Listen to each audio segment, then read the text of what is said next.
background is primarily within criminal justice. I'm a social worker. I worked for probation for around 20 years.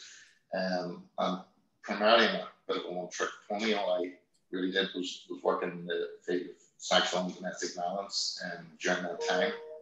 And was within that sort of background that I began to think about how the information that was being generated out of criminal justice in relation to sexual and domestic violence and those people who engage in that behaviour was being interpreted by others.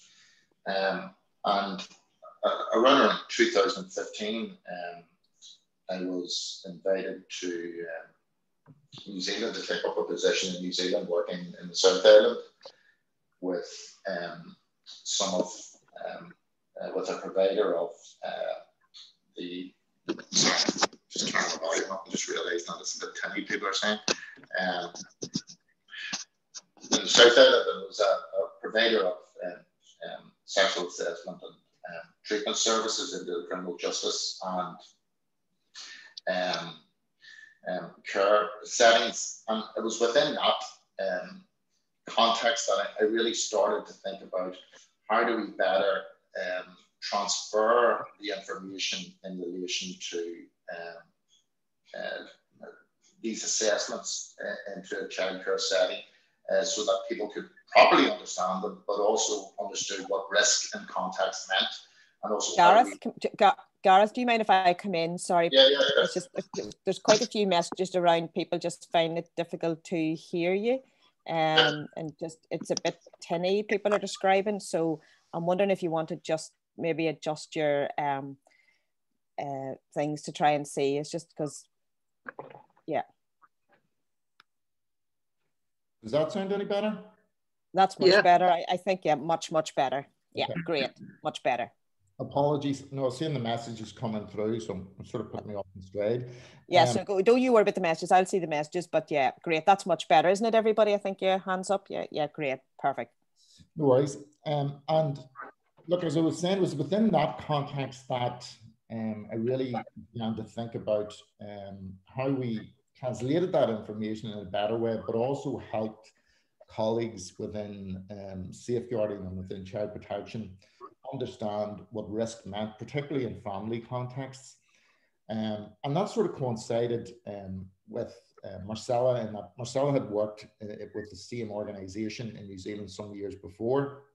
And these conversations began to emerge in around 2015 about how we could, I suppose, improve that and begin to develop particular assessment models that would sort of replicate what we have been familiar with within the criminal justice system in terms of structured professional judgment tools into the child protection and safeguarding arenas.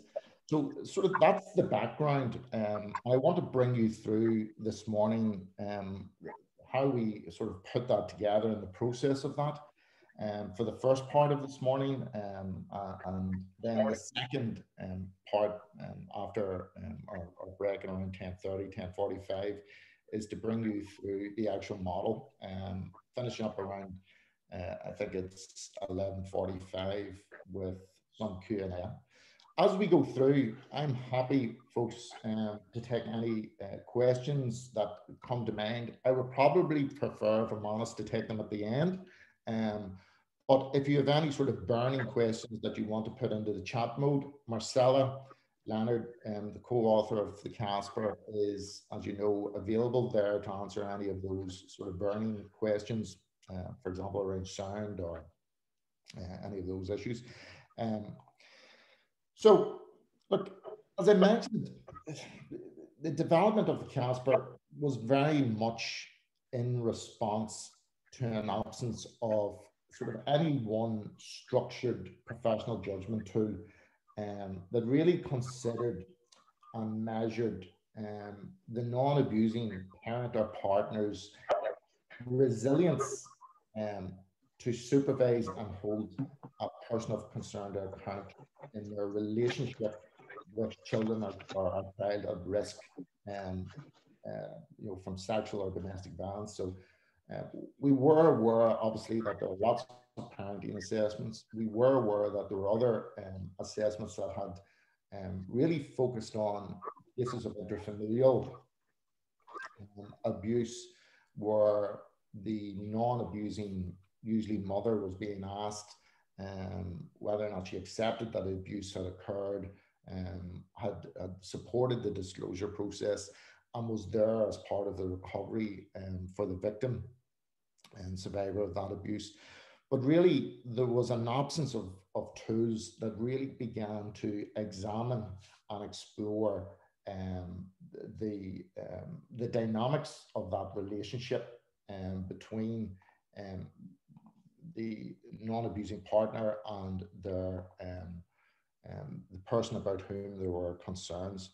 We used the phrase proposed care within the CASPER, in that this is a wider context than just parent and partner. It can translate into, you know, kinship placements, for example, grandparents, aunts or uncles who are maybe assuming this role. But primarily, we are in most circumstances talking about parents, partners of the person of concern. And we use that term because, needless to say, lots of these individuals have not been adjudicated upon, but there have been concerns that may have been raised in relation to their sexual behavior or relational behavior that might be non-recent, that may not be connected to intrafamilial abuse, may be connected to, for example, online sexual abuse, etc. So the terms are very specific. And whilst the tool and the model can be used across genders, by and large, the majority of instances, it is being used with females and mostly mothers and partners of the children about whom these concerns existed. So the process was very much about trying to develop this model that would structure and scale the proposed care, the non-abusing partner's resilience to hold that person of concern to account for their behaviors. And most of those tools that we mentioned that were being used were not really specific to sexual and domestic violence. And really, as I mentioned, they didn't really consider the dynamics of those relationships between that non-abusing partner and the person of concern. Okay, and most of those assessment frameworks that were in use, they focused on the response of the mothers post that disclosure of their partners. And as I said, this querying as to whether or not they believed the child, and fundamentally, what was their relationship with that child like now, and did they accept that the risk might continue in the future. But what they didn't do was really consider from sort of a very proven evidential basis whether or not that individual could withstand the potential for compromise from that person of concern in their commitment to protect the child, and particularly in cases where those relationships have been maybe previously characterized by coercive control or a very unhealthy dynamic or violence or abuse within the relationship. In addition, what we were seeing is that none of these tools really considered the proposed carers functioning within specific key roles that was being asked of them by the safeguarding child protection agencies.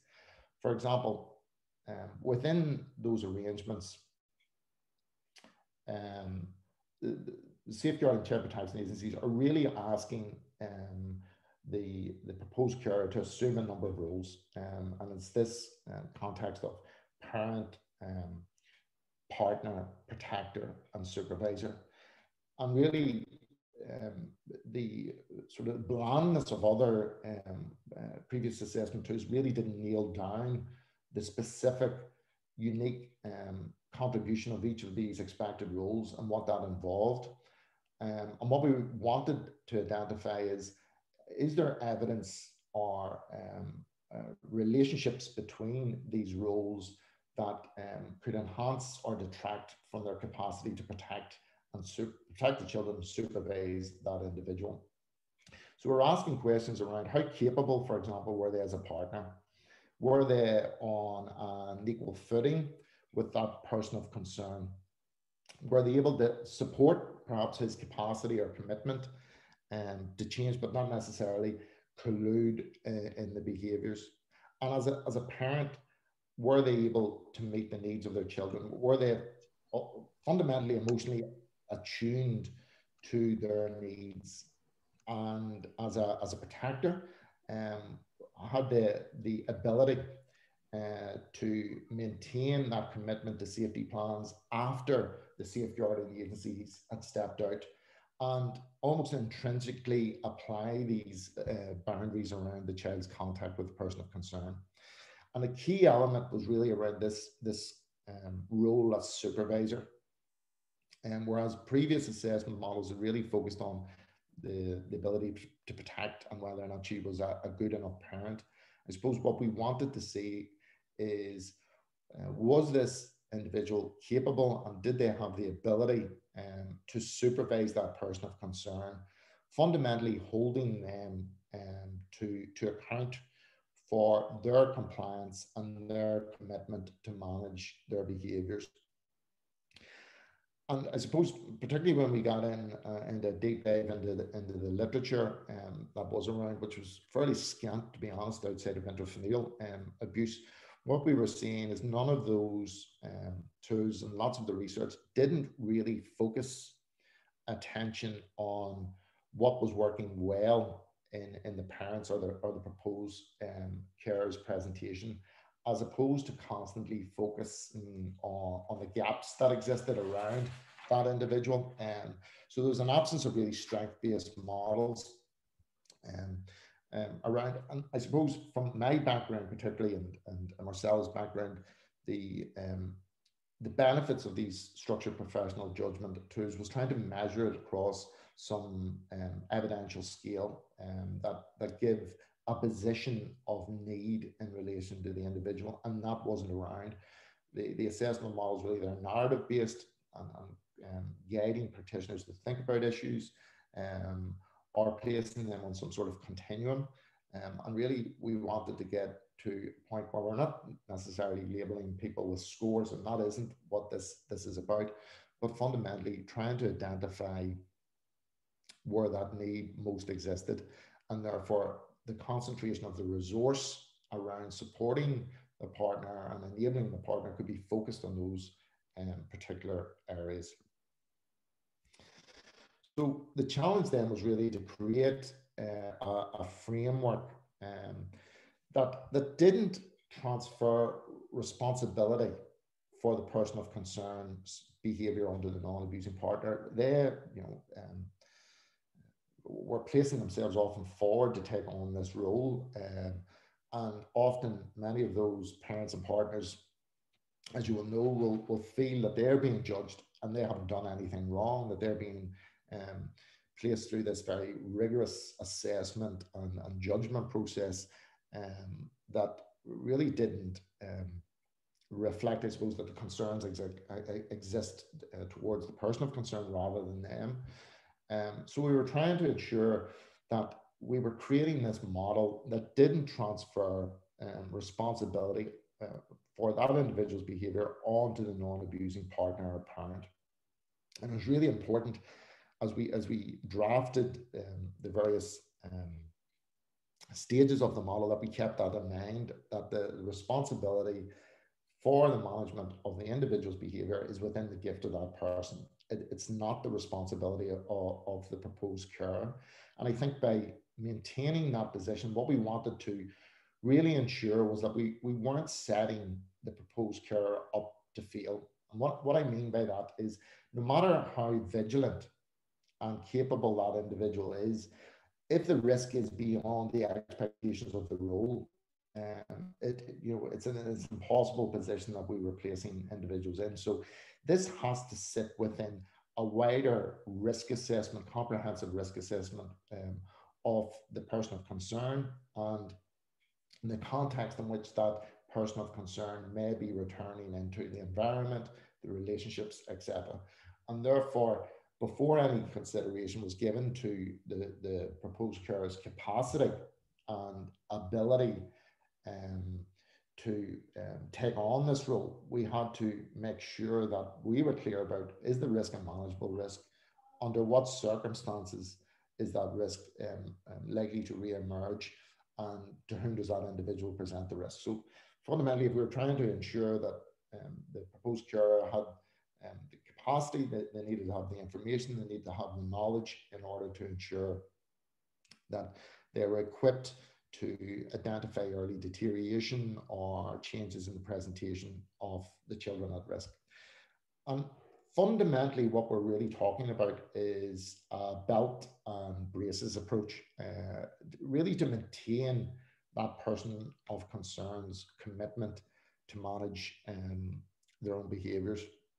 So the task was really to get this assessment, this structured professional judgment model that would balance the expectations of the role against I suppose the intrusion of the judgments that were being made in respect of her capacity to carry out that role, in order that we could identify what supports could be put in place in order to enhance their ability to function in that role.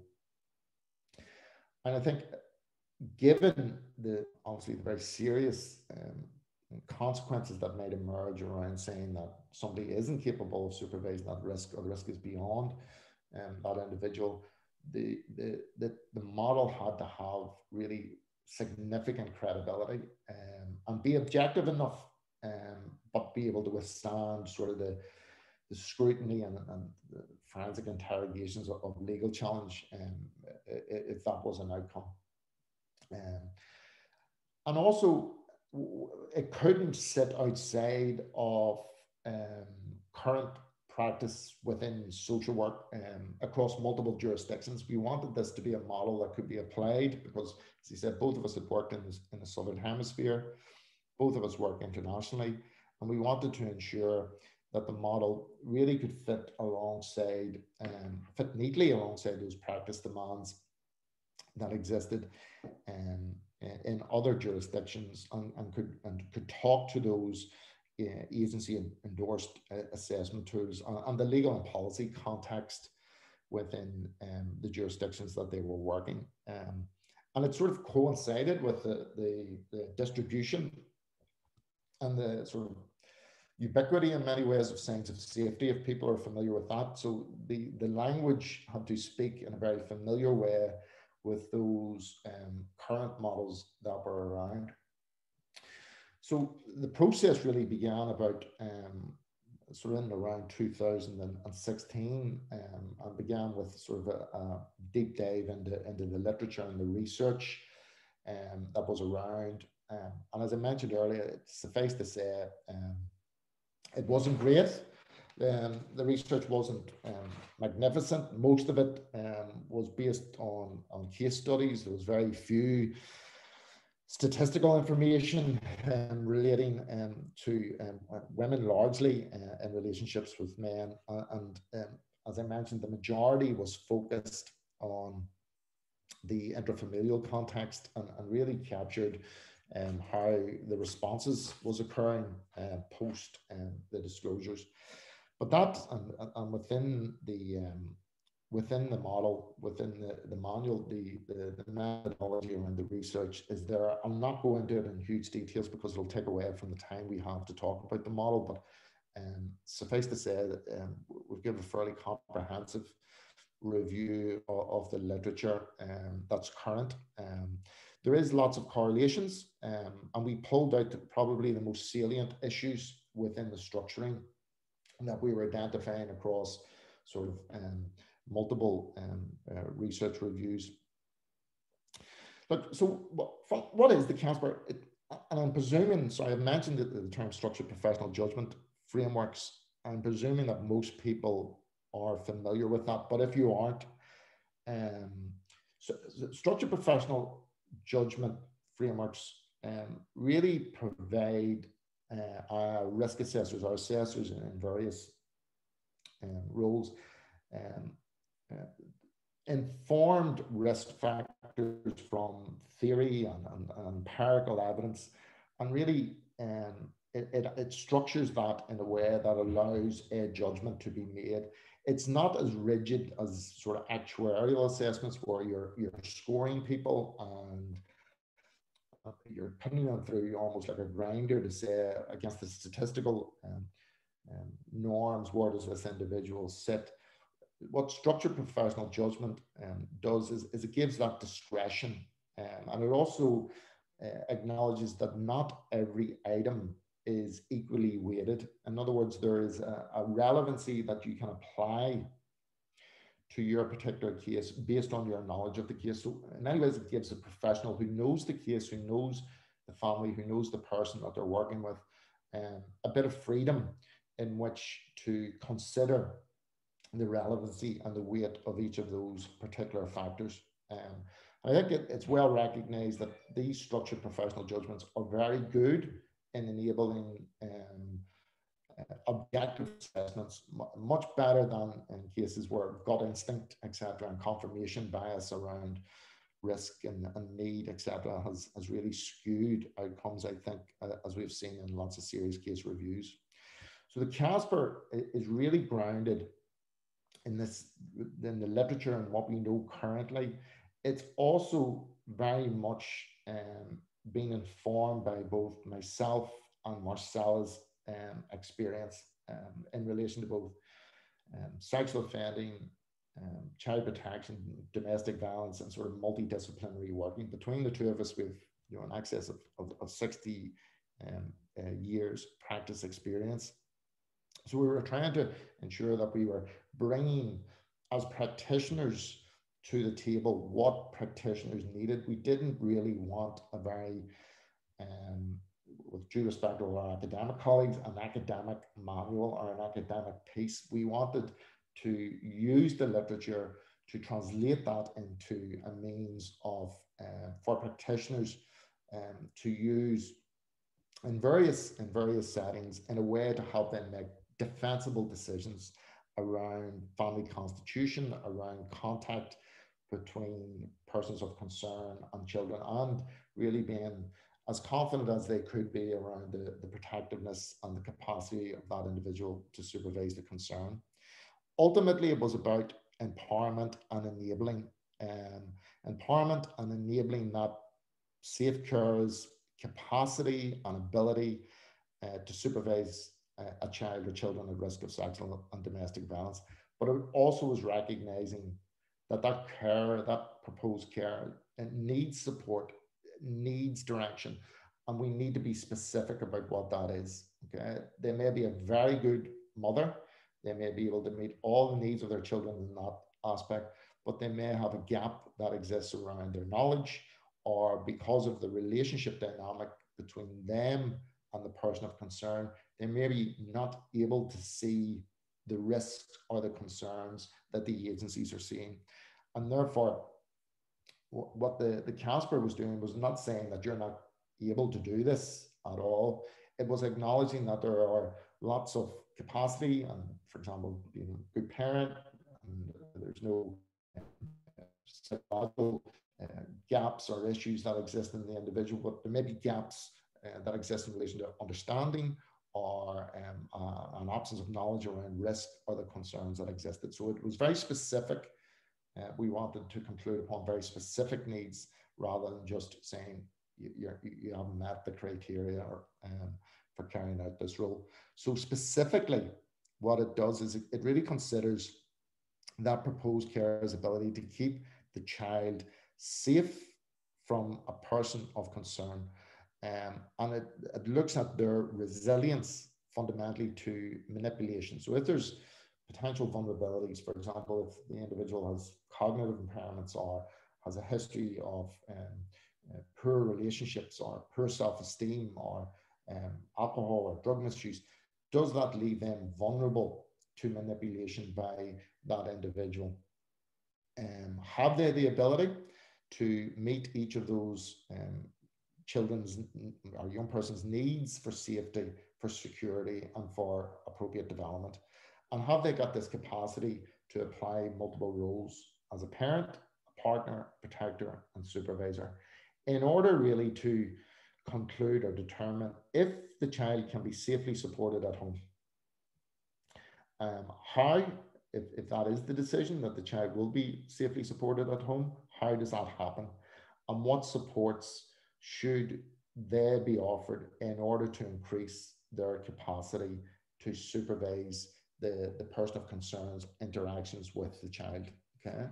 And I think as we began to expand this out, we also began to see that this model could apply for those parents that were supervising children and young people who had engaged in HSB, intrafamilial abuse, and the roles and the responsibilities and the issues sat very neatly against that responsibility as well. So it was broadening out as we began to work through the actual model.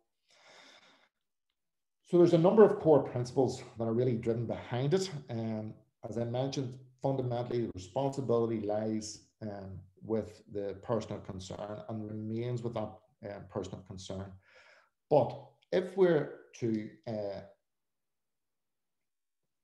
interfere in the Article 8 rights of a family or an individual, then I think it's very, very clear that we need to clearly evidence and justify and objectively justify decisions in a very defensible way.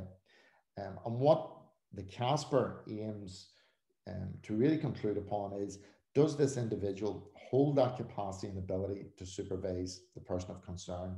If they don't, where does the need exist? Therefore, it is very much a review dynamic model, and we would then identify what needs to be put in place in order to address some of those gaps, and then review the assessment again. Has that addressed those areas? It is very much a strength-based model, so we're constantly focusing assessors to think about what else needs to be put in place in order to enhance the individual's capacity and ability to undertake that role. And to that end, it recognizes that for many of those individuals, they are on a journey, and therefore the assessment has to be adaptable to the change that occurs as they become more and more conscious and aware of, for example, the concerns that exist. We are starting from the premise that post-disclosure, most individuals' expected presentation will be one of shock, denial, almost like bereavement, that there's been a loss of what occurred pre that disclosure to where we are now. And it really, we have to work with families, with partners, parents, in helping them understand that process as they journey through it. We can't be too far ahead of them, because if we are and we're looking back at their positioning, at their stance, that feels like a whole lot of judgment. And often that professional view can often replicate the judgment that might exist in their communities, in their families, because they've decided to stay in a relationship, because they've decided to enter into a relationship with this person of concern, or that they have taken sides in cases of sibling abuse. So there's lots of judgment that are around those individuals in the first instance, and it's not helpful for professionals to be too far ahead and looking back. We need to work in a very facilitative, collaborative way as we move them through that journey. And to that end, the CASPER isn't about concluding a position at the very beginning and saying that's where it lies and forever and a day that's the way it will be. This is very much about what is it that needs to be put in place in order to enhance capacity and ability, and then let's look at it again. Are we moving or are we not moving? But ultimately, the final decision will always lie around the protection of the child, and that remains the paramount principle around any of these safeguarding decisions. Okay, so we're trying to balance the two together. Okay, so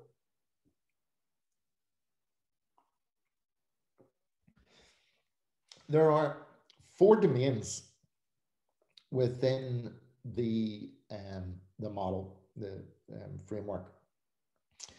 The 4 domains are labeled internal capacity, domain 1, insight of harm, domain 2, parenting capacity, domain 3, and domain 4, coping capacity.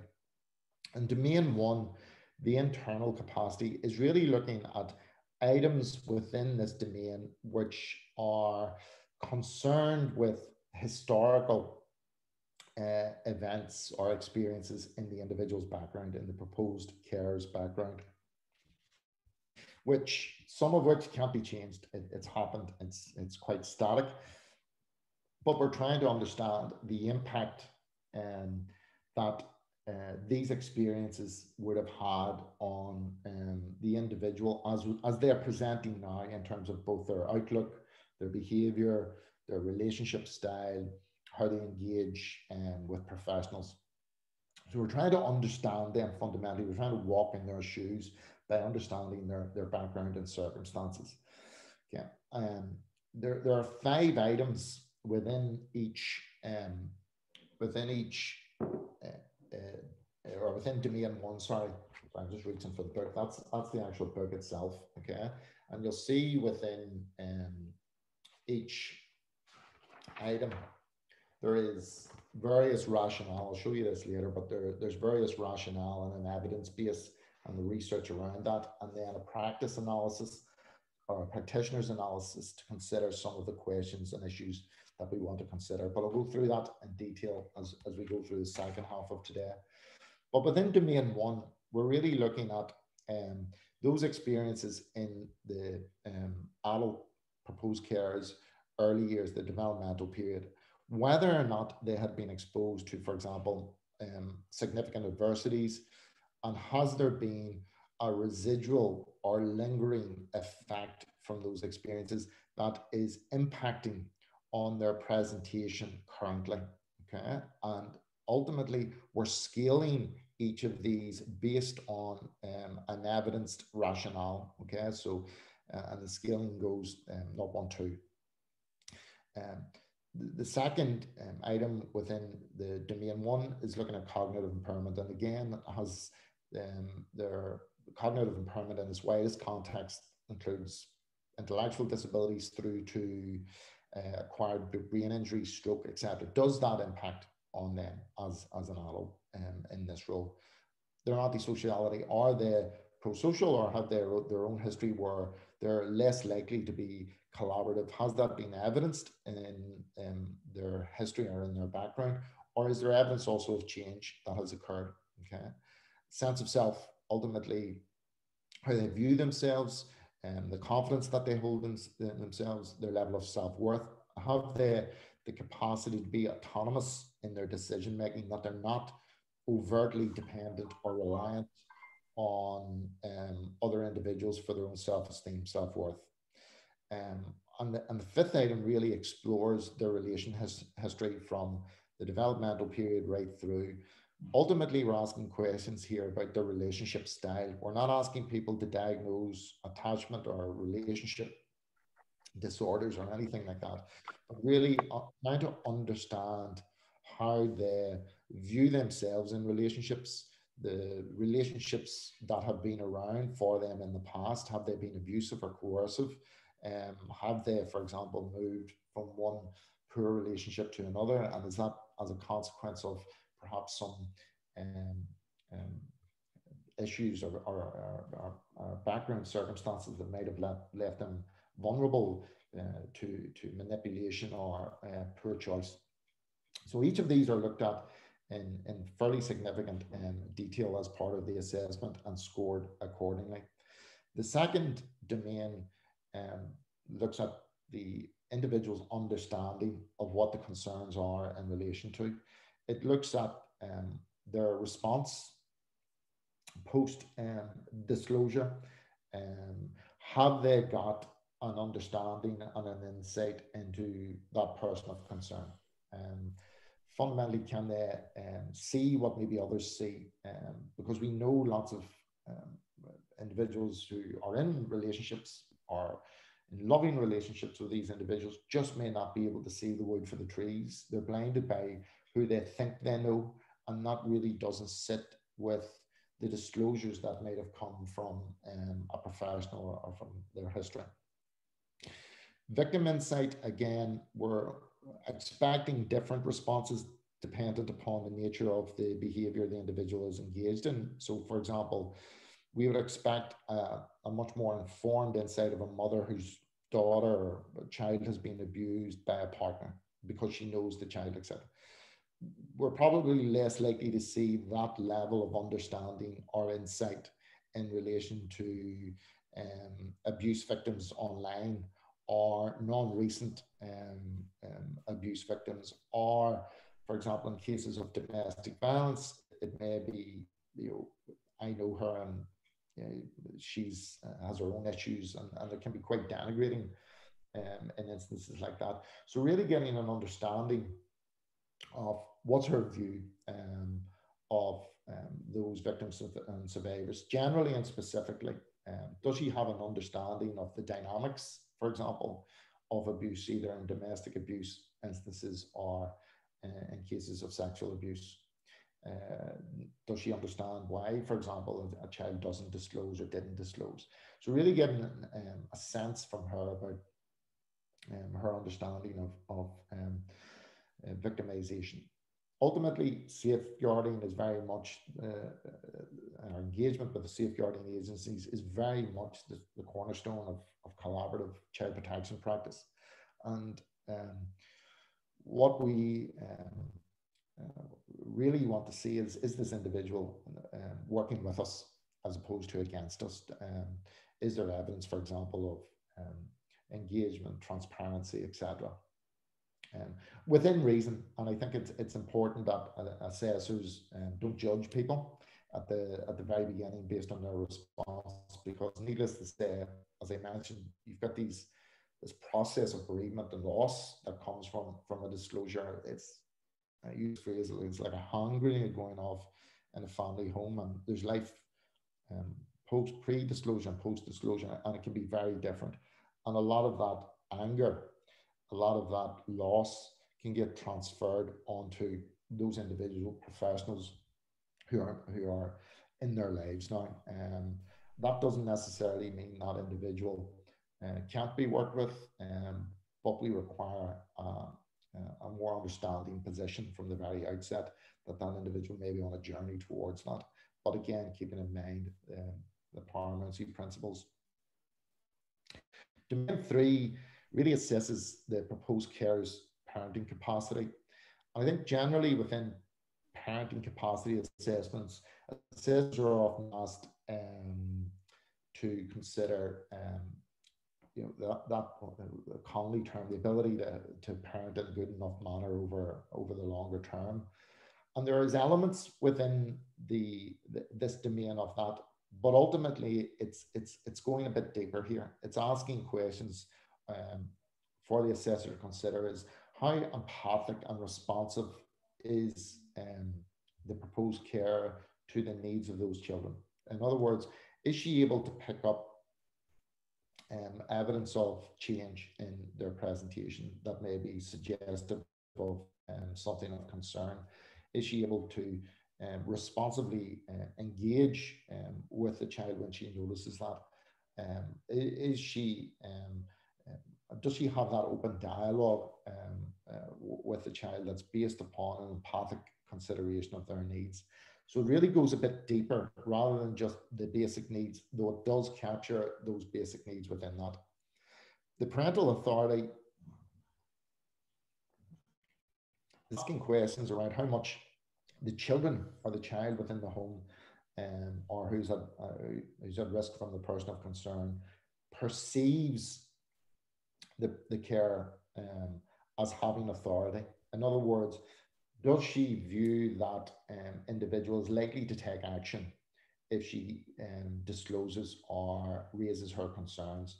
Or does she see her as deferring to the person of concern and not holding that level of authority within the home? We're also asking assessors to consider the individual's perception of herself as a parent or carer. Does she fundamentally resent the role? Is it being placed on her as part of some sort of kinship process? Or has she been able to value her role as a parent and mix and match it with other areas within her life? And she values that and sees herself gets some efficacy from her role as a parent. We also consider, because in the research it shows that around additional children with additional needs and the parenting demands that exist across the board on that, and the challenges that might exist for a parent around parenting that child with those additional needs can often leave them very much open to the grateful assistance of anybody to come in and help them. And does that fundamentally place that child or other children at risk? Also, if you're tied up in the parenting of that child, does it fundamentally leave other children at risk? Because the person of concern may take them away for the day, take them off your hands, take them places, and that can be very much appreciated. But needless to say, how does she act in this supervisory role to that degree if that's around? So again, it's not making a judgment, not saying that this can happen, but it's raising the question with the proposed care in that instance. Has she thought about that? Has she give that due consideration and the implications for that? And what supports fundamentally can be provided in order to address that? And the final domain really asks the question about how are you coping, how are you going to deal with this going forward? It asks questions about how she has coped with challenges in the past, how she manages life stress, difficulties, juggles all of these, because particularly for many of these individuals, they will be left, they often be left with a limited network of supports as families maybe make initially around them, and community and friendship supports may also break down. So for many, they may be left holding a lot of this responsibility themselves. And again, it's considering the implications of that and what that means. Do they, for example, misuse or use substances to the point where it leaves a child at risk? It's not about saying you can't have a drink, and the research is clear on that. It's actually, the research is moving towards even, for example, cannabis use and things like that. That's saying that in itself doesn't necessarily make someone a poor parent. It's when it distracts or detracts, from other responsibilities, or does it create an opportunity for exploitation? It's really about substance misuse that we're talking about, and the implications of that, be it prescribed or non-prescribed substances. And finally, the mental and physical health of the individual. And again, I'll go through these in more detail as we go through this later this morning. But there's no real evidence to suggest somebody with a mental health problem can't adequately parent, particularly if it's a manageable mental health problem. But issues like episodic depression may result in periods of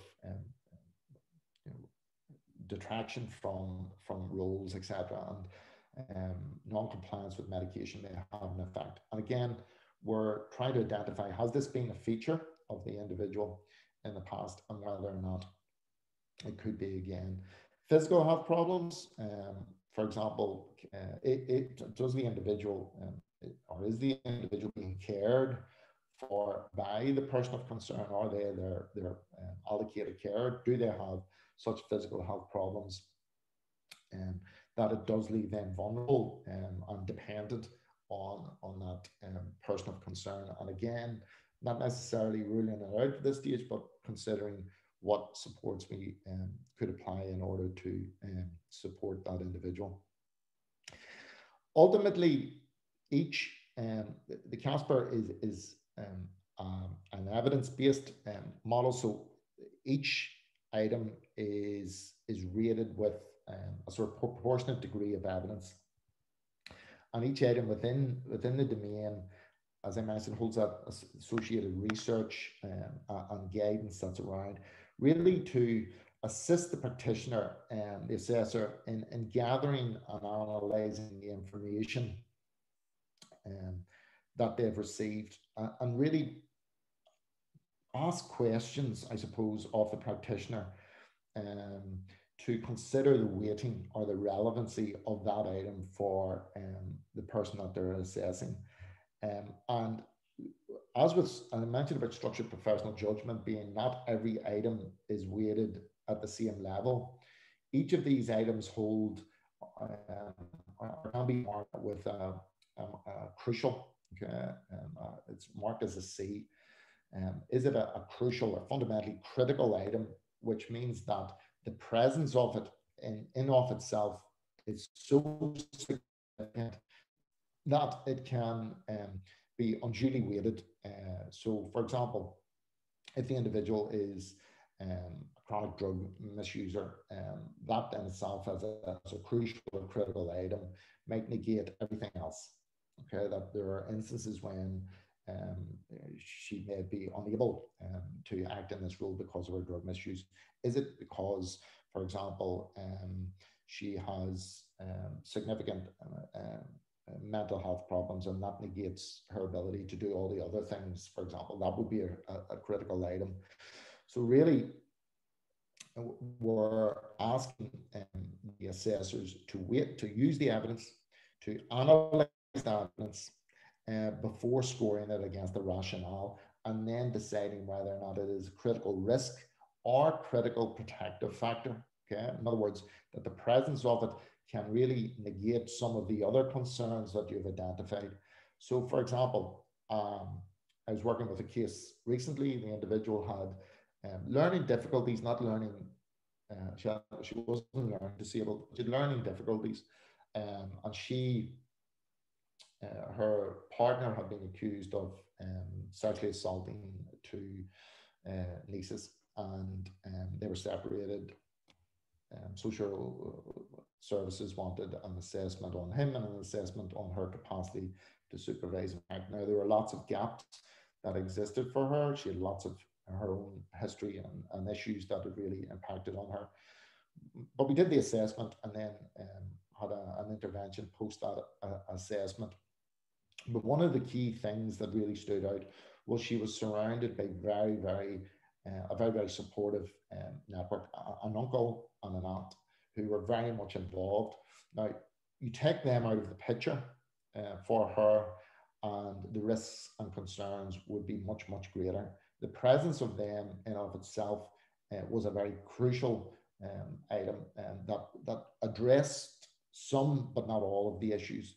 But if you took them away, the concerns would be too great for her to take on that role in isolation. So again, it's how do we work with that system in order to build up their confidence and competence in carrying out that function. But it's really important that we don't overemphasize the impact or the significance of those crucial protective factors. Okay, so if the risks are such, or the concerns or needs are such, the presence of the fact, like she doesn't drink, that in itself would not reduce lots of the other concerns. So assessors are very much told to rate the effect of that, rather than identifying there's 3 or 4 protective factors, therefore it can mitigate against lots of bad risks. None of these items are viewed in isolation, as they'll directly affect or they'll be affected by other items. And in order to assist practitioners in their analysis, the items that in each domain, or you're asked to consider that against or to cross-reference with other items that have a relationship within the research. So for example, adverse childhood experiences, it'll ask you to rate that against, for example, sense of self. It might ask you to rate it against their coping and resilience. So for example, their ability to manage the residual or lingering effects of trauma. Does that impact on their presentation, their ability to cope, their ability to manage themselves and deal with stress and life's events, rather than maybe resorting to particularly maladaptive ways of dealing with this. So you're really considering the impact of these across the board, okay? And just bring this up to 10. I just want to bring you through how we score it. So each item is rated as a score of 0, 1, and 2, okay? Score of 0 really suggests that the item hasn't been assessed as an area of need. We use the word need, we don't talk about risk, and may be considered as a strength, okay? So basically it'd be saying that there are no issues, and potentially this is a protective factor, and you're being asked then to consider that as a crucial or critical protective factor. Scores of 1 or 2 are then considered in terms of significance, the severity or the currency of the presentation, and the impact of that. So how relevant is it to her or his ability to act in this role, to supervise that person of concern? And again, as I mentioned, this idea about some items may be weighted as crucial. That is, that they're very, very likely to either increase or decrease the proposed carer's capacity. The correlation, which we're initially assessing domain by domain, item by item, we are asking the assessors to consider these across the board. So how do they sit against items in other domains? And we suggest various items that the assessors should consider, but it's not, you know, prescriptive, it's not limited, and they can include others. Each domain is then scored and rated against a level of need.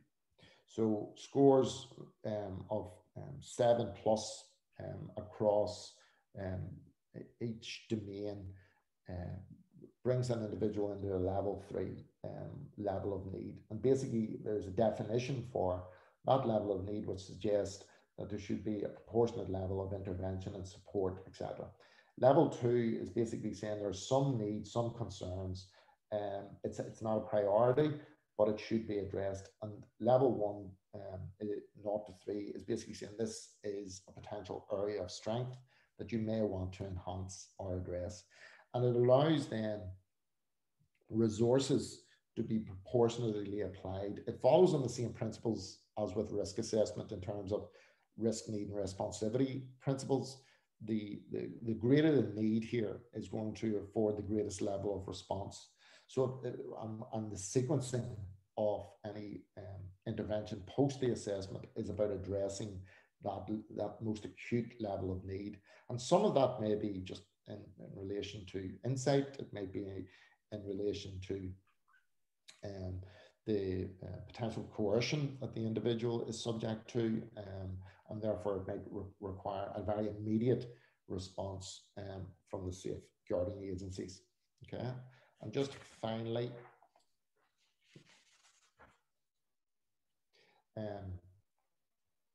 that just summarizes basically what we've been saying, that within each item there's this theoretical rationale and guidance to consider. The approach is really important in that it is one of genuine inquiry. We spend time within the training really encouraging the assessors to consider the implications of disclosures, particularly intrafamilial disclosures, HSB, but also if individuals are in relationships, they know nothing about this individual, and then the disclosure occurs, that impact.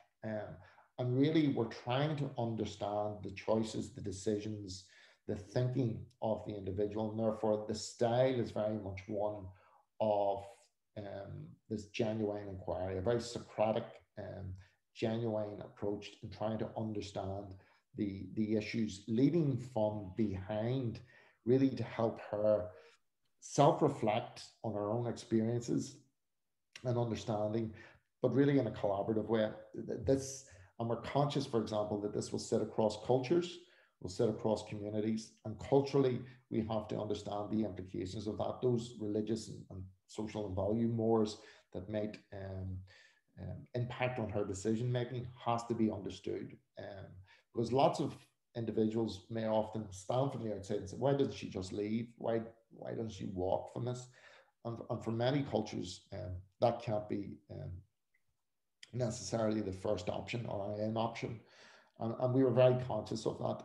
We've derived a whole section within the manual around cultural considerations, genuine objectives to engagement, or obstacles to engagement, sorry, and where they may be coming from, and asking assessors really to understand that and to work within that space. We use this term, which we've borrowed from the health service in New Zealand, around culturally safe practice, and really guide assessors to think in a very culturally safe way of the implications for the decision making by individuals, maybe from an Indigenous population or from some other cultural or religious community influences that may be around in the decision making, or in cases, of course, of control or abuse, the impact that might have on her capacity to make decisions. Okay, look, it's 10:30. I'm happy. I don't know, Marcella, there's questions coming in, but I don't want to keep people too far from their sort of break. No, plenty of questions coming in, Gareth, and I've answered them all, but plenty coming in, and lots of interest. So I think if we take a break now, then we can come back then afterwards, which is good. Okay. Malcolm, what is 15 minutes, or is that sufficient? Andy? Yeah, 15 minutes, cool. Okay. Gareth, thank you for that. Thank you for taking us through some of the complexity of the framework. And I know we know it is pretty complex, but thank you for taking us through so slowly and carefully. And we look forward to looking at the details of the model and the approaches. And we'll come back at 1:45. So 15 minutes, chance to get a coffee. Awesome. Great. Thank you. Awesome. Awesome.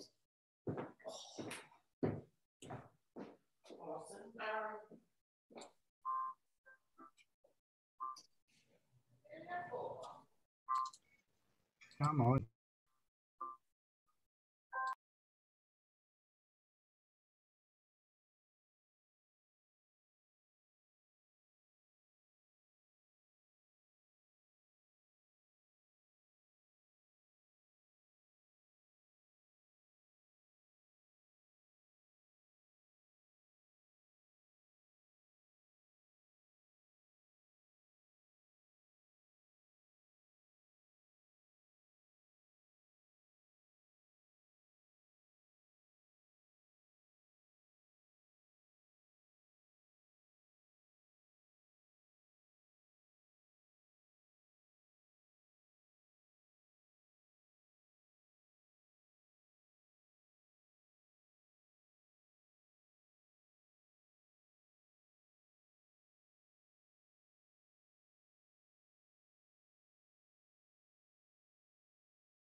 Are we back, Malcolm? Yeah.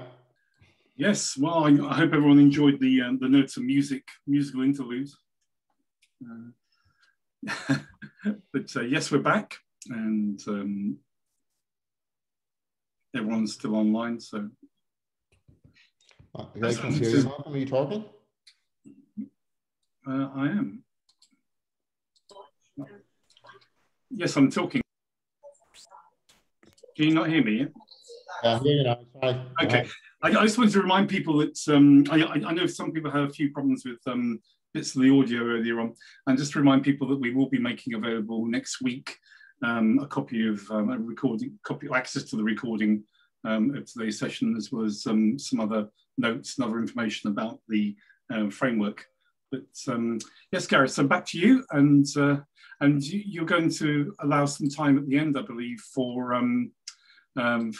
questions. Yeah, I had a little look at some of the questions in the chat that was occurring, so I'm happy enough. Marcella has answered quite a few of those, but I'm certainly happy to elaborate on them both at the end and as we go through the rest of this morning. Okay, just picking up, I suppose, where we left off, the like any assessment process, I suppose what we're doing is going wide and all down. So really looking at these various life domains in the widest context, and the items contained within each domain and the evidence rationale and the practitioner analysis really is asking the assessor to consider the relevancy of each of these items within the domain. So it becomes much more acute. And you can imagine the funneling down of these both risk and protective strength-based items, so that we're identifying uniquely what it means for that individual in their 4 roles, or these expected roles as a parent, okay, as a partner, as a protector, and as a supervisor.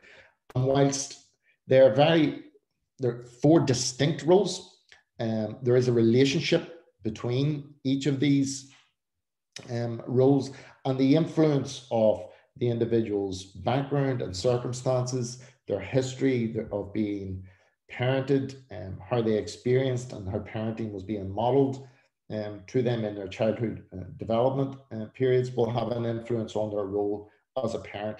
Equally, for example, their experiences of being parented might have an influence on their choice of partner and how they relate in relationships. Their capacity to protect and supervise might be impacted by their understanding of the insight that exists in relation to the individual, the capacity of that individual to manipulate and coerce them, how they cope and manage, for example, with life stresses and the network of supports that might be available to them will also impact on these roles as a protector and as a supervisor. And really the assessors are being asked to begin to analyze. We're not identifying somebody as failing because they have scored 7+ or 4 to 6 in any of those domains. Really, what we're asking assessors to consider is how much need exists in that particular area, that domain, and how does it impact on these 4 distinct but interconnected roles, okay? In order to inform what does a support or intervention plan look like. Both Marcella and myself, Marcella worked in New Zealand, as I mentioned, and the same organization, and was responsible for the establishment of a partners group when she first went out there. And I picked up on it when I was there as well. And really, I suppose my learning from that group was similar to the learning that I had picked up in running intervention programs in the UK, so accredited, what were referred to as treatment programs in relation to sexual abuse, and some of the challenges that existed in relation to those programs. Sometimes the lack of responsivity that existed for individuals, where it was almost a one-size-fits-all approach. The lack of relevancy in certain areas to certain individuals, people not being able to see the relevancy of particular information to their circumstances, and it was sometimes led to an othering in relation to their experiences. So that doesn't really apply to me. My husband didn't, or my partner didn't present in that way. And sometimes that negates the benefits of it. And therefore, when I was working in New Zealand, I was very keen to establish a very responsive program that really helped people understand the specific dynamics within their relationships. So the unique relational dynamics between them and their child or their partner, in order to understand some of the blockages or challenges that might exist in them taking that role forward. And from that experience, that really informed our thinking around the Casper assessment model and trying to ensure that we were being unique and specific in relation to the relevancy of these items. I don't know if it's been your experience, but it's been mine, where sometimes you have individuals who are going through these assessment processes, for example, in family centres or with social workers, and there may be some gaps in their knowledge about sexual abuse, and almost a generic educational program is delivered where, terms like grooming are thrown out and cycles of abuse are reported on. And people sometimes do not see themselves in that. They don't view their partner as somebody who's been grooming them. They, in abbreviated commas, know their partner. They've had a relationship with him for whatever amount of years. They know their child, and they will maybe not recognize this terminology. They'll not necessarily recognize that cycle of abuse. And particularly in cases where there's been maybe non-recent concerns around domestic violence that hasn't emerged in their relationship, you've got this sense of that doesn't apply to me. That was contextual to that particular relationship at that particular time. If, for example, the individual has been involved in non-recent sexual abuse or online abuse, you often hear the language of the person of concern. You hear their language coming through their partners. They may, you may hear that it was a pop-up that he was viewing pornography, and I have no problem with him viewing pornography, but he got this pop-up and clicked on it. Okay, and the language of justification and rationalization of the behaviors is very much being heard from the proposed carers commentary on the issues. So again, the approach was really about uniquely considering in each individual circumstances the relevancy of these items, in these domains that we know are linked within the research to the individual's capacity to supervise and protect, and making it real and relevant against these very 4 specific, clearly defined roles and responsibilities that they're being expected to adhere to. So I mentioned earlier that the model had to speak to the language and the policy and the practice of the child protection safeguarding agencies. Over the last number of years, signs of safety has been used in multiple jurisdictions across the world, and really the language of Casper had to sit comfortably against that. And there are lots of good things about signs of safety, but I also am aware, we're also aware that there are lots of challenges and lots of questions that get raised by practitioners in relation to it. And that's fine, and that's good practice. What we wanted was to ensure that the correlation between the systems sat comfortably. And so there is similar language that is non-jargonistic. We're not trying to hide behind language. We're trying to ensure that our conclusions are understood by the individuals who need to understand them. Okay, and primarily, firstly, that would be those individuals that we're expecting to assume this role as a parent, a partner, protector, and supervisor. So very much the assessed scores or rating sits against this conversation about what is it we're worried about in relation to her role as a parent, her role as a partner, protector, and supervisor.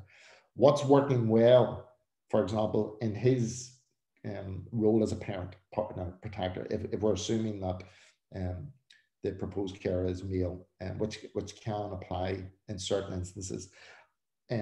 What needs to happen in order to address some of those issues that we have highlighted within the assessment?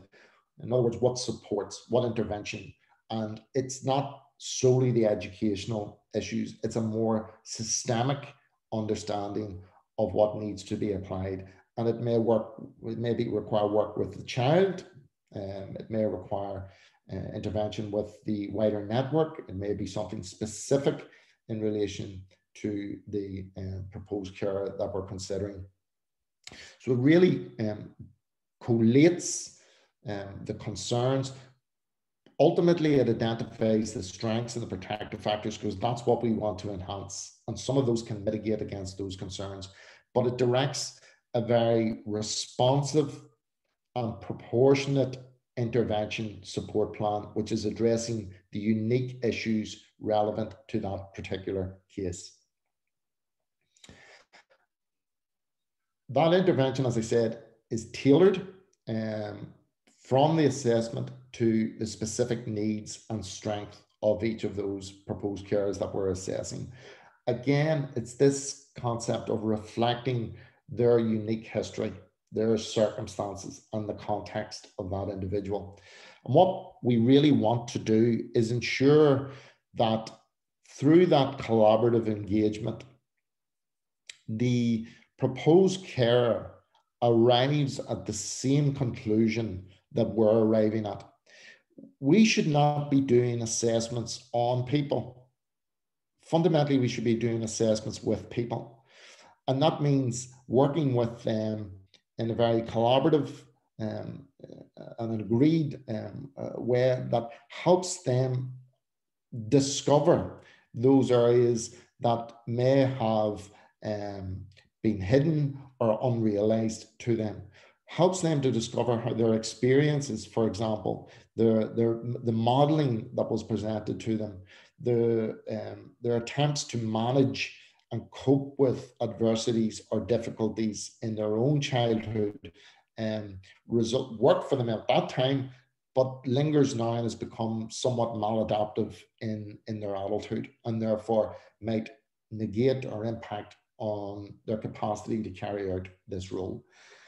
It helps them understand how they perhaps choose or engage in relationships, or why they stay in relationships, for example, that might have been abusive, violent, or controlling. And there's research that has been conducted in 2016, 2017 research. It refers to, I don't like the term, but it refers to sex offender couples. And what the research identified was lots of those individuals were presented with a very preoccupied relationship style, that they feared leaving that relationship because they feared autonomy, they feared independence. And that was often reflected in their background and circumstances where they hadn't lived independently. They had maybe moved from one relationship to the next. And those relationships were constantly characterized by crisis and problems, etc. So again, any assessment, any intervention would really be about bringing that understanding to the fore, not forcing it on the individual, but rather helping them understand how their experiences, their circumstances, their context has resulted in the choices or the behaviors that we're seeing in relationships or in other areas of their life.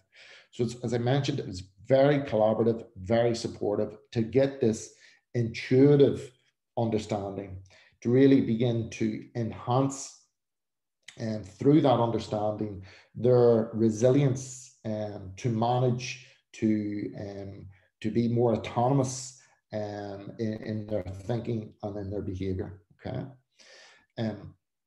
If we understand that, and if they understand that, the individuals and the families that we're working with, and if we can conclude what we're concerned about, specifically what we're concerned about, and what's working well, then when we get into the interventions, when we get into safety planning, we're much more likely to ensure that that safety plan is proportionate but robust to manage the issues and the concerns that are around.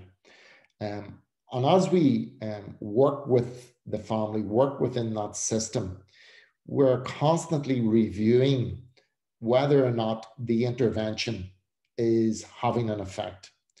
If it's not having an effect, we need to step back and consider what's not working and why it's not working. Is it because of the influence of the person of concern? Is it because there's non-collaborative engagement from the proposed carer? Is it because the network is having an influence that is not helpful around that individual? And what sometimes happens is when the agencies become involved with families in cases of sexual and domestic violence, initially there is a circling of the wagons, and there's a them and us presentation, and it actually strengthens the relationship between the proposed care non-abusing parent and the person of concern in the short term. and if we come at it from that angle, we're not going to be enabled to work with that unit. We're not going to be invited. We're less likely to see transparency. So therefore, we really have to ensure that we work hard in trying to identify practice and engagements and intervention that is proportionate and doesn't result in this resistance, that's responsive, that doesn't detract from the need to ensure that the child's and the children that the individual has access to is properly safeguarded, but is in keeping with the concerns that are around. Okay. So going through, I'll bring you through each of the domains and items in turn.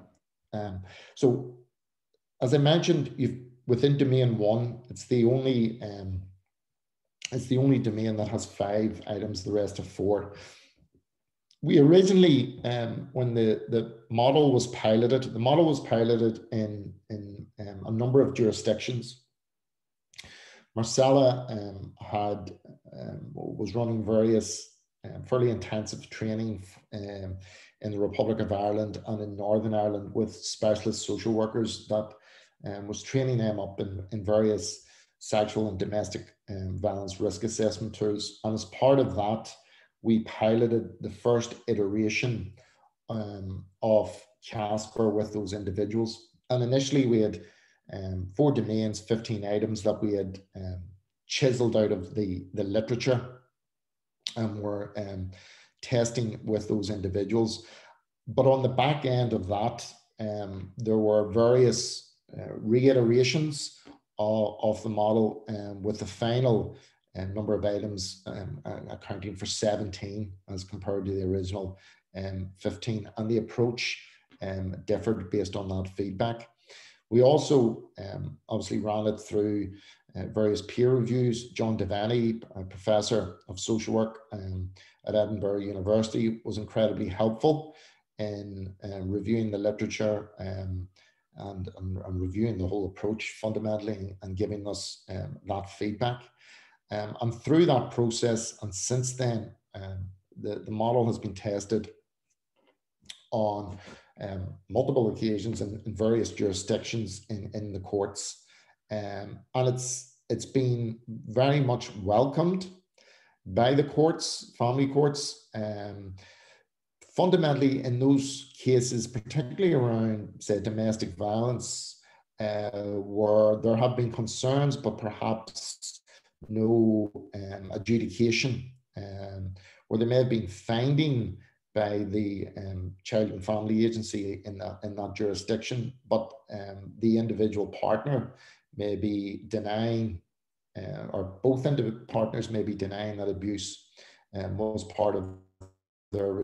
So the courts, whilst we're doing a risk assessment on that individual person of concern as part of the overall assessment, the courts, once they operate on the balance of probabilities, see this assessment, the Casper assessment, as incredibly helpful in making decisions around contact with children when there is a dispute around the evidential basis of the concerns, that if the parent, partner, proposed carer is deemed to be having the capacity and the ability to accept and manage the concerns around that individual, they're minded in those instances to consider, for example, the nature of contact. Okay, so really they test, and this has been tested multiple times by multiple practitioners in various courts. The feedback has been very, very positive from the courts in enabling them to make those very difficult decisions. So domain 1 has these 5 items. I'll go back in a second, but the scoring, that's an example, for example, of the scoring that would exist within relationship dependency. Okay, so You'll see a score of 0. There is evidence that the proposed carer has a history of living independently or has been in relationships. No evidence of previously abusive or coercive relationships. No evidence that the current relationship with the person of concern is violent, abusive, or controlling. Okay, so potentially there's strengths there within that, that relationship isn't characterized by abuse or violence. A score of 1, for example, under the relationship is there is evidence of the PC living independently periodically, but the behaviour intermittently reflects a level of dependency. Or the proposed carer acknowledges a history of relationships where it's almost any man or person will do. So they're bouncing from relationship to relationship, going back to this sense of dependency.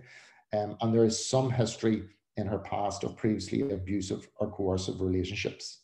And a score of 2, where you're seeing significant need, is that there is evidence of an absence of independent living, dependency within the relationships, multiple relationships, and no evidence of an ability to assert their needs within a relationship, a repeated history of violence or abuse, or some evidence of controlling behaviors within the current relationship. Okay, so as you go through each item, you're being asked to score on this rating of 0, 1, and 2. This is solely for relationships, a relationship history, and the assessor identifies the score that best reflects the need based on this this commentary, and then they're asked to conclude whether or not it is a crucial or critical item, that potentially the more of these that are around, the more weight that would be applied, and therefore the more concerns that might be around, or alternatively, the greater the protective factors that might be around. Okay, so with that in mind, I'm going to bring you through each of these in detail. So adverse childhood experiences. Basically, what the assessors are being invited to do is really explore each individual developmental years in detail. Has there been any exposure to significant and persistent chronic adversities? What was the childhood relationship like with her carers or parents, and how have these experiences influenced her outlook, her relationship style, her parenting approach as an adult? Have these events really negatively impacted on her understanding of what good enough parenting might be? Okay, so we're really trying to understand these experiences and the impact, for example, the lingering impact of these experiences on her ability to act in these 4 key roles. I've mentioned this before, but just to reinforce, we use the term her for ease of reference. There is applicability to males to use to be assessed using the tool, but there are lots of caveats because the research is pretty much non-existent. It is very, very poor about adult males acting in this role for females who have sexually abused, or adult males who are acting as a protective parent supervisor in cases of sibling HSB. But we have used it with some effect. It structures your thinking, but there are lots of caveats that need to exist against the applicability of each of these items, because by and large, the research and the literature is focused primarily on females. Okay. So throughout we use the term her, but we're conscious it can be applied to both.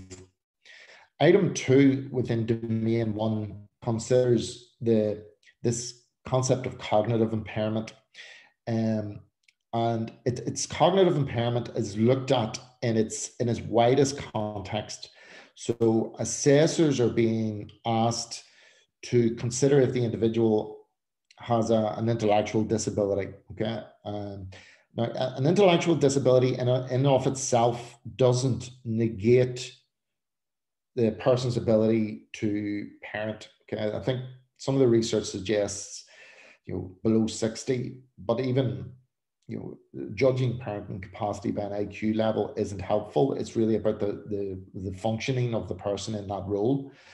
And that's what the assessors are being asked to consider. How functional is that individual who has the learning disability or learning difficulty in their role? Or does that intellectual disability or learning difficulty leave them vulnerable to manipulation or exploitation by that person of concern? Does it impact on their parenting? Does it impact on their ability to supervise and protect in the roles that's being expected of them? But in its widest context, as I mentioned, we are also looking at other forms of cognitive impairment, because as we mentioned, you can apply this for kinship, for grandparents, for uncles and aunts. Is there, for example, evidence that as a result of acquired brain injuries, strokes, etc., that there is an influence or an impact that would compromise their ability to supervise? But it really urges the professionals who are carrying out these assessments to, we suggest that they guard against this presumption of incompetence, is the phrase that we use, but rather they're being asked these questions in the analysis, like, does the ID or the cognitive impairment leave them vulnerable to exploitation or manipulation? Are they overly reliant on the person of concern? Is there evidence, for example, of financial, relational, or social autonomy, that they're independent in their day-to-day, that they can fundamentally walk away should they choose to do so? Or are they, because of their dependency, less likely to take those autonomous decisions? And does their ID or their cognitive impairment really impact on their capacity to recognize and respond to the child's basic needs as well? Okay, so again, within each item, there's the research that sits within it. The practitioners are then asked to consider lots of these questions that are around, that has relevancy to their individual case. Item 3 relates to anti-sociality. And really, as I mentioned briefly before, this item is concerned with the proposed carers' attitudes towards authority generally. Okay, it's not just about, do they have a criminal record, though that might be part of the assessment, but really it's asking what is the evidence to suggest that they are likely to accept and comply with rules and regulations, as well as sort of positive attitudes to individuals in authority. Because what the research tells us is that a proposed carer who holds these sort of antisocial attitudes, or who has demonstrated a history of maybe engaging in some sort of antisocial acts, may minimize the concerns in relation to the person of concern. So their level is higher than what we would want because of their experiences. Those individuals may be more likely to collude, to potentially infringe safety plans, because, as I mentioned earlier, they may present with this them and us attitude or narrative, and that may be heard by the children or the child within the home, this sense of keep them at bay, and it's us. And the implications for the children may be reinforced to them by that parent or carer, that disclosure means family breakup, disclosure means you'll be taken into care, therefore you keep quiet. I was interviewing a child last week, and first question I asked the child was that I had met with his dad, and we were trying to work with his dad, help his dad understand how some of his behaviours had not been, you know, helpful for the family. And the child, first thing the child said to me is, "You said the thing I was told not to talk about." You know, so straight off the reel, you see the influence that might be around. But we also have to understand where that's coming from. And when you think of sort of cultural minorities groupings where their experience of state involvement has been such that it often results in the removal of their children, they are much less likely to be open and disclosing. Okay, they are much more likely to be that transparent, because the implications and their very real evidenced history is that state involvement is often adversarial. And therefore, we have to understand that decisions may be made, particularly in the early stages, based on these experiences or based on what their network is giving them advice about, which is often not that helpful. So these hostile attitudes might be around where it's okay to push the boundaries, or it's okay not to disclose, etc. We need to judge the level of that in order to identify how problematic that might be. And again, we're looking at their history, their upbringing, their developmental history. Has their family presented in this way? And is the threshold or the culture really influenced her outlook, her attitudes, and her beliefs? Item 4 is this sense of self. And the term sense of self really is a general term that's used to refer to how much someone has an awareness of themselves. There's an evaluation done by the NSPCC, Women as Protectors Service, that we refer to within the programme. And what it found was that it was almost about a quarter, I think it was around 24% of the women that were referred to that service were assessed with low self-esteem. I think a third of them had suffered from depression, and something like a fifth had problems with anxiety. That's a 2019 NSPCC study. Now, again, this is post-disclosure, and this is where we're assessing these individuals. So again, the impact of that in terms of their own self-confidence, their own mental health and emotional well-being, we're considering in the roles that we're expecting of them. And therefore, if that's a presentation, which by and large, why would somebody not present in that way? Their life has been significantly upturned. What support and time might be needed to enable that individual to address some of those issues, to have the supports that addresses that low self-confidence, that feeling of being judged, that anxiety that comes with being in a relationship with someone who is so stigmatized, or whose children have abused, and the implications and the world of judgment that comes on families as a consequence of such disclosures.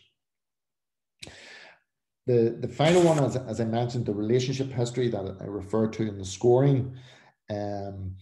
Again, assessors are really encouraged to accept that anybody can be in an abusive relationship.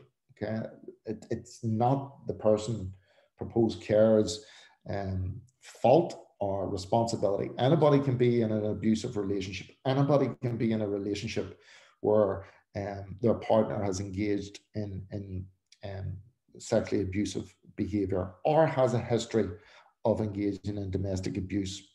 But really, as I mentioned, what we're trying to do is consider her experiences of relationships from her developmental years right through. And really, is there any patterns that have begun to emerge in the relationship history that might suggest that she may be vulnerable to abuse, or may not be that discriminating in, for example, her choice of partners in the past? And I mentioned this sense of being preoccupied in her relationship style? And does that preoccupied relationship style where you need somebody close to you, you need somebody there to meet your needs, that it's incredibly anxiety provoking to be independent and autonomous, does that leave her vulnerable to manipulation by that person of concern?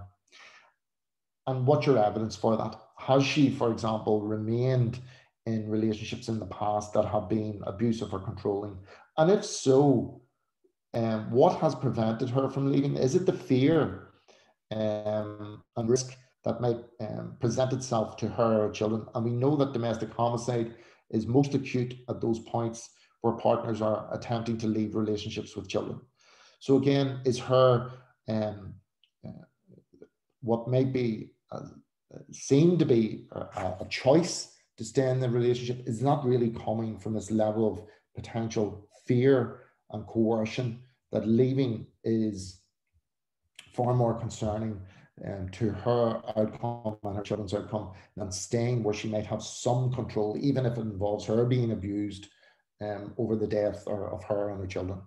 So the misery of certainty in that instance is much more appealing than the uncertainty or the misery of uncertainty.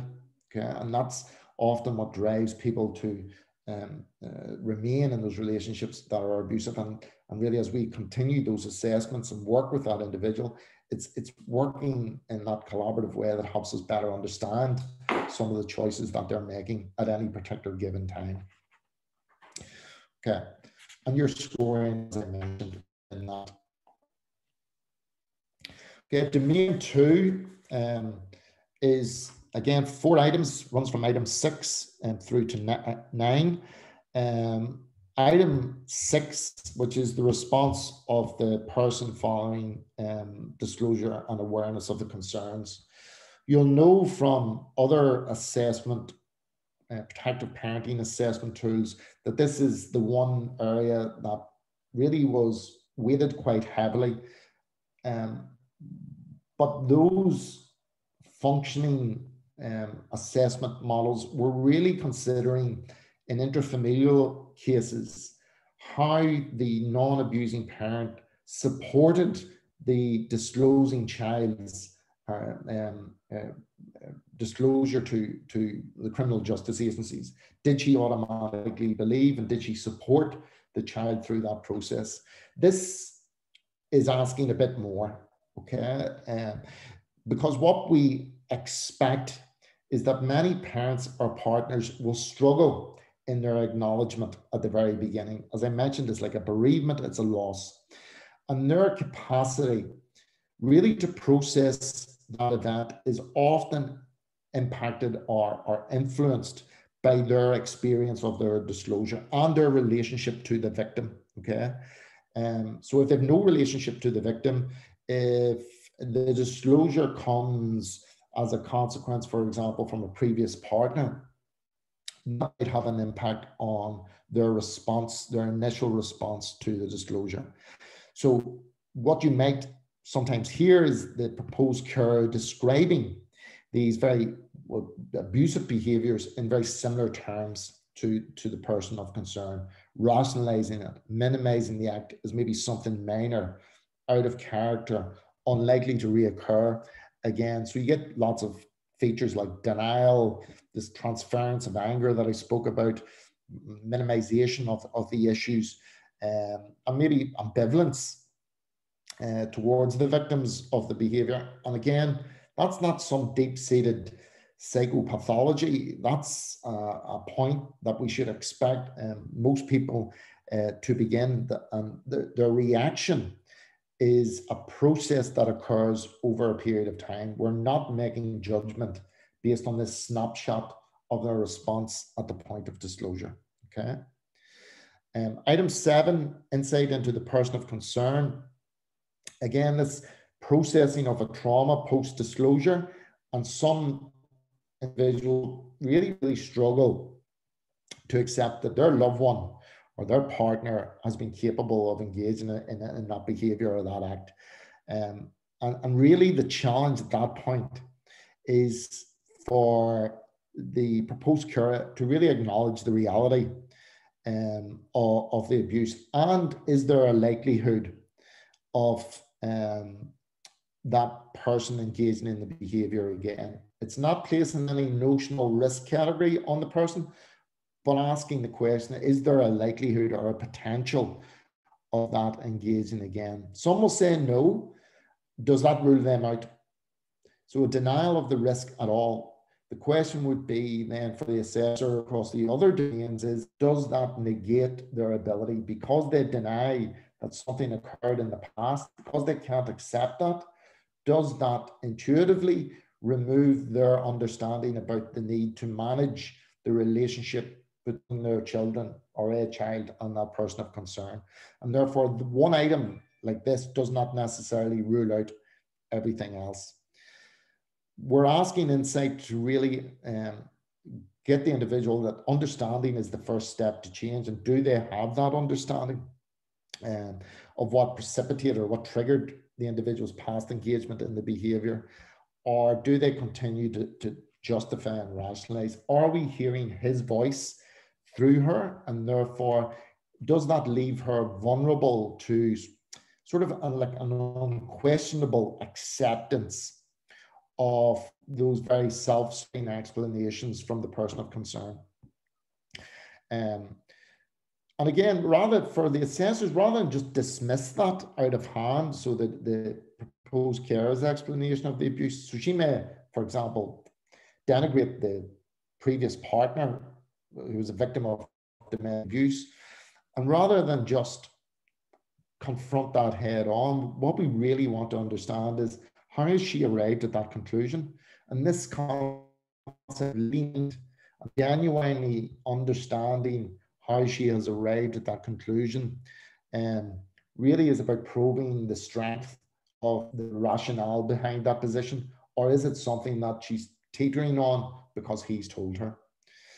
Item 8, victim insight, is again this sense that we expect some PC proposed carers to present with some elements of ambivalence or ambiguity concerning sort of the impact. And again, when you're seeing internet victims or perhaps maybe some confusion around why the child didn't come forward, or why the victim, the previous domestic abuse victim, didn't just leave. Has the PC got the concept of treat, threat, grooming strategies that might be employed in previous relationships? Does she understand the functional dynamics of domestic abuse and sexual abuse between a perpetrator and a child? Because many, as we know, many mothers, many individuals think that children, the child or the victim should maybe be presented as much angrier or much more upset than what they have seen in the child, or you'll hear the language of they were promiscuous, or they were involved in other things, or it was when he was young and there was. So really trying to understand that rather than judge it is where we're coming from. Their engagement with safeguarding services is incredibly important, and we really want to evidence the proposed care working with us as opposed to against us.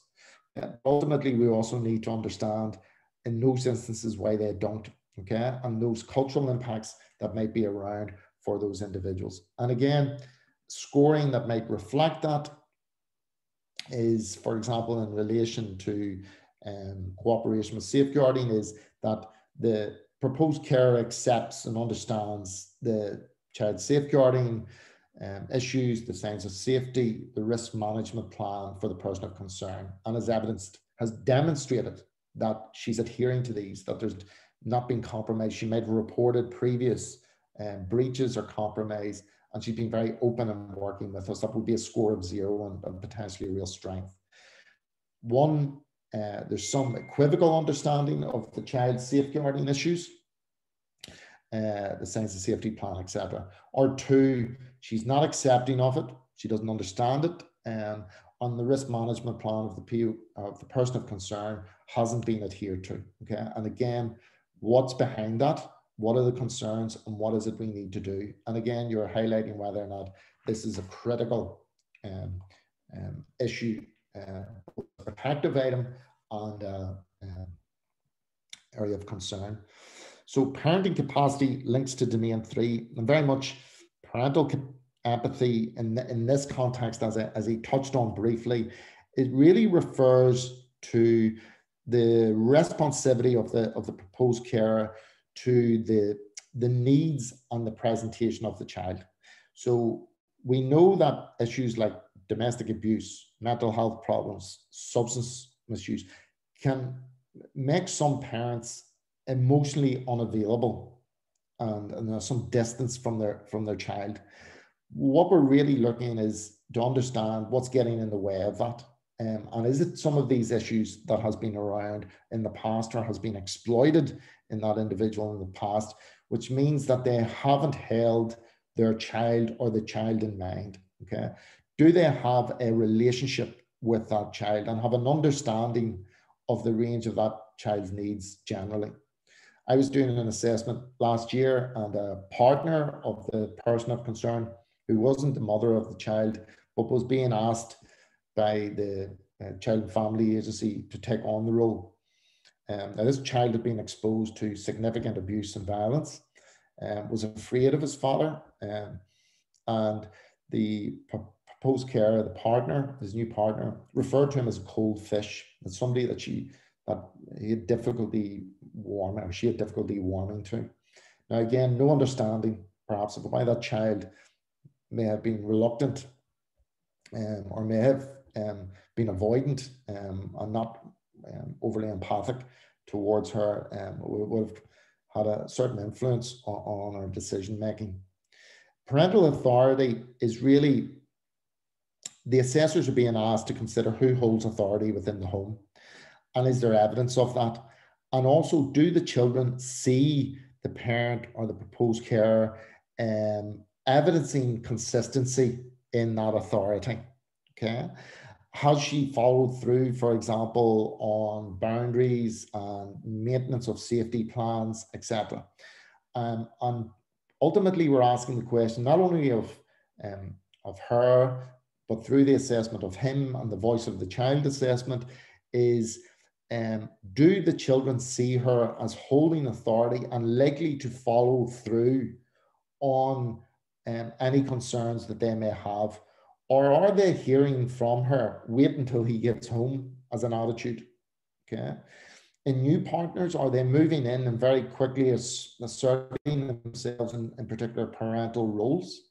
Are they being referred to over a short period of time as a paternal figure?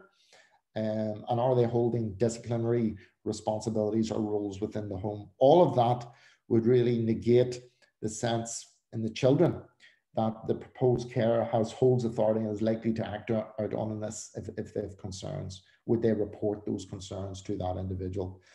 Okay. Again, self-perception of parenting is really the sense of, are they competent? Do they have a feeling of competence in their role as a parent? Do they get some sort of satisfaction? And have they the ability to balance the various roles and responsibilities? Okay. Or are they resenting, like my partner of that individual, the child that she described as a cold fish, was somewhat resenting, even though she was the teacher, resenting of that role she was being asked to take on. And understanding her perception of parenting really comes from her own experiences of being parented. So we need to explore and examine that. And again, I mentioned about parenting with children with additional needs. Does that lead to less parental oversight, or place pressures on the proposed carer that she's unable to balance all the other demands that's being placed on her? Because being a supervisor in this instance can be a very incredibly lonely place for lots of those individuals. And again, you're scoring each of those against the rationale. Okay. The final domain is this sense of coping. and resilience that the individual presents with. Now, I'm a parent of 3. I know how stressful parenting can be, and no one can eliminate stress for parenting, but it's really asking the question about, does she have the capacity for resilience? And does that impact about how she deals with stress? If you're defining resilience as the ability to sort of manage and bounce back from day-to-day challenges, okay, is she able to do that? Is she able to find ways to resolve problems? Has she got fairly good cognitive problem-solving skills? Has she got trusting, sustained networks and relationships that she can bounce stuff off? Okay, do they have an involvement in terms of that support network? It's not just having them, but have you evidence that the individual has used them in the past? And what sort of support network are they? Are they, for example, colluding with her? Are they giving her duff advice? Or are they much more likely to hold the child in mind, and their contribution, either pragmatic or emotional support that they're providing to that family, is that in the best interests of the child? And are they clear on their roles and responsibilities? Okay, so finding them and involving them and enhancing their roles and contributions is really important. And most importantly, does the child or children see them as holding authority? So if they're suspect about mum, or feel that perhaps mum might get into further trouble, will the child turn to this network, these grandparents, friends, aunts, uncles, because they know they'll do something? And has authority been transferred to those individuals from mum, from the person of concern, should compromise of safety plan emerge, non-compliance emerge? Okay, so that each individual knows that they're prepared to take that stance should they need to.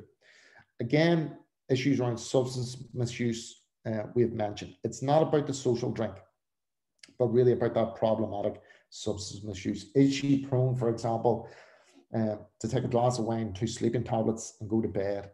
You know, and it's not that abuse only happens at nighttime, but does that leave children vulnerable? Also, you know, how held in mind is she if she's coping with addictions and other issues in relation to sort of mental or emotional health problems? And again, we really need to understand the nature, the extent of the substance misuse. And finally, the mental and physical health difficulties, as I said, in and of itself doesn't negate or have an adverse impact on a child's development needs, i.e. a parent having mental health difficulties. But things like anxiety disorders and depression, some psychotic illnesses, might really reduce the parent's ability to be reciprocal. And we know that there's lots of other comorbidity issues, mental emotional health problems. So again, people using substances in order to regulate their emotional or mental health problems. And again, that lack of coping can really place individuals at risk. And when it's aggravated by domestic violence or coercive control within a relationship, children become particularly vulnerable. Okay, and again, the assessors are being asked to score each of those. Okay, so the within the back of the scoring sheet, this is a sheet for individuals as they scored through, and you can see each of these with a brief rationale that's available. Some assessors are even using this as a screening tool before they get into maybe a full need for assessment. So they screen against this, the presence or otherwise based on the evidence base, and then scoring the level of need across each of the domains. Okay, so level 3, it's done in a RAG rating, red, amber, green, and the level of need comes from that. Okay, so again, these are the definitions that exist. So level 1, there's no assessed need or concern that would impact on the proposed carer's ability. Within that domain, level 2 with scores of 4 to 6, there's some assessed need, and a level 3 significant. So again, it's about factoring in where does our resource, our support need to be applied most significantly. Okay. And within the pro formas that are available within the manual, each of the domains have this analysis that comes at the conclusion. So again, following the lines and the language of signs of safety. As a parent in domain 1, what are we worried about? What's working well? What needs to happen? So the analysis begins to filter through into each of these 4 roles as a parent, partner, protector, and supervisor. Okay, and that's done across the 4 domains that you've assessed, and you'll see it's very much a summary of need and strength. So we're very much encouraging and engaging people to concentrate on what's working well. And again, a summary analysis of the impact of this. So bringing it together in some sort of formulation, analytical formulation about what is the potential impact on this individual's ability to fulfill that role based on these adversities, based on her relationship history, based on her poor sense of self, etc. And then what needs to be put in place in order to address any of the gaps, needs, and what needs to be put in place in order to enhance the strengths. Okay, and that's then finally written up in a template. Okay, so that we have a report template within the manual, the book, in order to guide the assessor's narrative around this, because it is presented as a narrative in the same way that any comprehensive assessment. It can be done in isolation, or it can be done as part of an overall comprehensive assessment, or it can be done as a screening initially to identify is there a need for a full, more comprehensive assessment. So it's 11:45. I think I've been very good in getting my timings right. So congratulations to me. But I'm happy to take any questions that people may have, or link to the questions that are being asked of Marcella. So I'll just stop it. Gareth, can I say, it's Malcolm then. Just a real quick thanks, first of all, because that's super informative. And obviously there's a lot of information. I put in the chat that what we'll do next week when we put together the web page with the access to recording and to the presentations, we'll make sure there's opportunities to drop in some links there to some key information so people can explore things more carefully. But I know that Marcella was collating questions, so Marcella, I'm not sure if you wanted to offer any observations on the questions. I've been frantically typing. You've all been asking a range. I sort of thought, oh my lord, you've all asked a great range of questions. And I suppose, I think I've answered all of them, hopefully. It might be worth just explaining what the training is. A few people I think about. Basically what Gareth and I designed was we fundamentally don't believe in training people just on a tool in terms of it being about PowerPoints and talking about that. We worked in conjunction with Geese Theatre, and we've developed a suite of videos where we have used an actual case that the Geese actors then learnt, because we recorded the case and the people gave us consent for that. So what we've got is we have an interview with a sex offender. That's you see me interviewing him, interview then with his partner. Then we also have an interview with the victim, and that's done as the police interview of the ABE. So it means actually the training provides, that online training provides you with a comprehensive overview of, right, what is the risk we're being asked to assess in this family. We give you 2 weeks to watch all of that, so you have plenty of time to watch it. And the idea is that you also, not saying that any of you might need it, but you have an idea in terms of maybe interviewing skills and how to ask those questions. And I suppose explore what is the risk we're being asked to look at, and what is the risk we're asking this woman in this scenario to assess. But we also include the voice of the child. And then you come along then for 2 days training. Now, obviously because of COVID, we're doing that online as best as we can. But I think I'm sure everybody here would agree. I mean, all training is always better face to face. And as soon as we get the go ahead that we can go face to face, we will be running face to face. We've got venues booked in Edinburgh, Manchester, and London, but we're just keeping moving those dates until we get the go ahead. So you then complete your 2 days training, whether that's online or face to face, but using then those videos, that case study, as a competency. So Gareth and I undertake a competency as to how well you have applied the framework to that case. But it gives us a real opportunity to explore with you just that breadth and diversity that comes up in cases in terms of, well, what if this and what if it was that? And then you receive a certificate of competency from Gareth and myself in terms of your ability to, I suppose, stand over that assessment and the use of the framework, which usually courts would be looking for in terms of when you put in your report. So that I think is the main thing in terms of describing the training. So it's 3 days, but that's including the 1 day online material, which you have 2 weeks to watch and listen and understand the complexities of the case. But also we've included the voice of the child. So I don't know now if anybody else, I'll give you a wee bit of a break there, Gareth. If anybody else now maybe has any direct questions for Gareth. I think I've answered most of the questions in the thing, but if I maybe bring up there that you're accessing the dates, Stephen, you've asked there about how to access the dates for after the summer. What we will do is we will keep putting up dates up until we put it onto Gareth's website info, and we'll put the website addresses up here on the chat now, info at McGibbon consultancy and my own Leonard consultancy. But also what we have is some dates. The difficulty is we're holding dates at the moment, but we don't know whether they're face-to-face or online. So if you want to maybe send us an email, we will put you then on a waiting list. If you want to then wait, tell us where you are. If you want to do an online, you want to do face-to-face and see where we're at. So the best thing to do is maybe send us an email, and I'm going to put the email addresses now into the chat, and that'll go out, and you'll always have that. So just drop us an email, and we'll get in touch with you.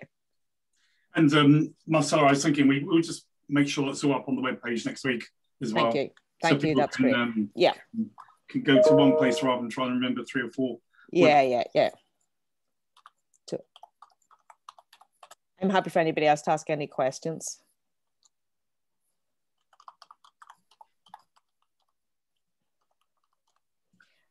Okay, so I think that's giving people opportunity. Marcella, the advantage of Marcella there was, she has indeed typed in an awful lot of information, and I think we need to try and capture some of that as well and include that on the information that goes out to delegates next week. So we'll do all that. So just to reiterate, all delegates will get an email next week. That will be containing a link to a webpage on the NOTA website, and that'll have the recording, that'll have the presentation, and as much helpful information as we can include referring to today. Just to remind you, this is part of a series of online events that NOTA are holding. The next event is back at the end of April, on the 29th of April, when we're hearing from Carol Carson. And then just to, I've said in the chat that the NOTA conference is going to be online this year. It's from the 18th to the 21st of May. And it's not all day, thank goodness. It's sessions across those days. And again, information will be available on the NOTA website. So thank you all very much for coming, and we look forward to seeing you all soon. Thank you all. All right. Can I just say, just before you go, thanks very much for the invite, Malcolm and Andy, and thanks very much for the massive interest that's been shown. I have a day of it. I'm about to do a podcast now into Trinity University in Dublin on it as well. So it's been so well received.